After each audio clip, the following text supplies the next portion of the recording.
Brachas Perek Hey Mishnah Gimel. So the previous Mishnah discussed different changes in the Nuschois and in the text of Shemon Esrei depending on different times of the year. And now the Mishnah is going to discuss certain things that we should not say in Shemon Esrei. And what are they? Haomer al kan tzipor yagir rachamecha. If a person says that HaKadosh Baruch Hu has rachmanus on a bird's nest, al toiv yizachar shmecha, and only for the good we should be mazkir, we should remember the Shem Hashem. Or if a person says moedim moedim, he says moedim twice, but shatzkan, so we quiet him down. Why? So the reason is, the first thing is that first and foremost, it was normal, and even Hayom Hazeh, we should still have a certain tefillah that we say of our own, added to the original text of Shemon Esrei. So it's a shaila, however, regarding this halach in the Mishnah, that this wouldn't necessarily be in the nusach of Shemon Esrei, but this would be more in a person's personal tefillah.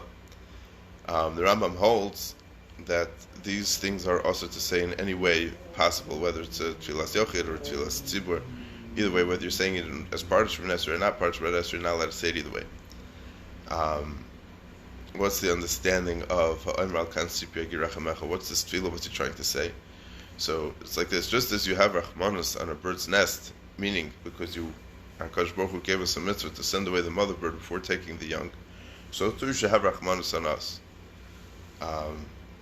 And on top of that, it's that HaKadosh Baruch Hu we're saying that we're being mishabeach HaKadosh Baruch Hu, that just like you have rachmanus on the bird, so too you should have rachmanus on us. And if a person says Al Tovi Zachar Shmecha, sounds like HaKadosh Baruch Hu only does good things and not for the bad ones. As the Mishnah says later on in Perek Tes, that the Kishem Shem Mavarach Al Tova Mavarach Al Ra, and not only that, but a person should have the same attitude when he's making a bracha on the Ra and on the Tova. So if a person only says Al Tovi Zachar Shmecha, it would sound like that it's only good if you say that HaKadosh Baruch Hu should be remembered for on good things, not on bad things, and obviously the bad things come from Hashem as well. If a person says moedim twice, we quiet him down. What does this mean? He repeats the word moedim at the beginning of the bracha, or he says moedim menachem l'loch twice, because it sounds like he's talking to two gods, chas shalom, and that's very much not in the spirit of how our davening is supposed to be. So Mishas Kenoisei means that we wait for him to finish his davening, and then we tell him not to daven like this again. But the tzlach actually learns that we interrupt him right away and we tell him to stop. It would sound like that even if we're in the middle of davening, if this person's doing it shalakadin, then we're mechuyev to go over to him and tell him to stop. If one person started davening for the Omar and he made a mistake, which the Gemara understands it to mean that he forgot what he was up to and he couldn't continue, yavar acher tachtav, you should put somebody else in his place, meaning somebody else should go up and continue from where he's holding. He should not refuse at that time. He should go up and continue the brachas. And where should he begin? Meaning, where should he take over? From the beginning of the bracha, where this person got lost. Which reminds me of a story that Ramesh Landinsky, who was the Rashiv of Radin, was traveling.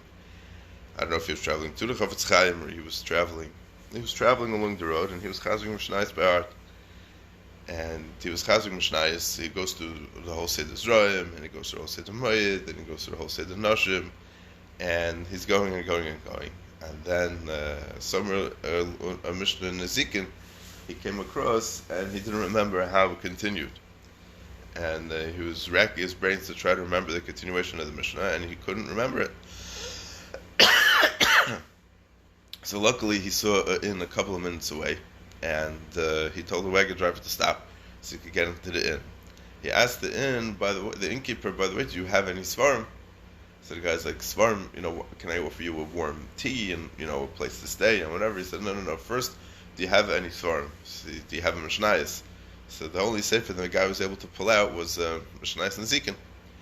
And he found the mishnah and he was able to, see where he couldn't remember anymore. And when he went to the Chafetz Chaim, he mentioned the story to the Chafetz Chaim. So the Chafetz Chaim told him the difference between what's going on now and what's going to happen when a person is aimed in front of the Beis Shamala to give them a cheshbon. They're going to ask him everything he learned. Over there's no stancia. Over there's nowhere to pull over to go check in the Mishnah. So we got to really, really remember stark everything that we're learning, because over there we can't pull into an inn to get a old Mishnah from the innkeeper to try to remember where we're holding.